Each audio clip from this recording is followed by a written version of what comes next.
What is controlled color character? Let's talk about that. Consumers love the natural look of random striations. Currently in styles like Sundance and Aspen Creek, Anderson Tuftex has used this visual for a long time. But it's always been a piece dye or yarn dye, meaning it could not be fade and bleach resistant or branded Pet Perfect. Any attempts to do this with a solution dyed yarn would result in the color lining up with the pattern, and that color repeat would look unnatural or fake.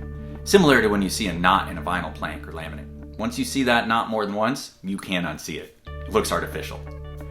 Our 3C technology solves that problem. Using a revolutionary process, we are able to control the shade of the fiber as it's being extruded. The resulting linear undulation and random shifts in color bring depth and enhanced dimension to the finished product. Where the pattern repeats, the color does not.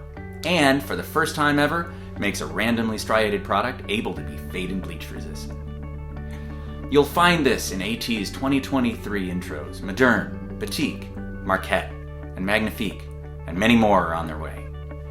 The versatile color variation of controlled color character allows us to design differently and expand on what's possible, living up to AT's promise of being designed with intention and crafted with care.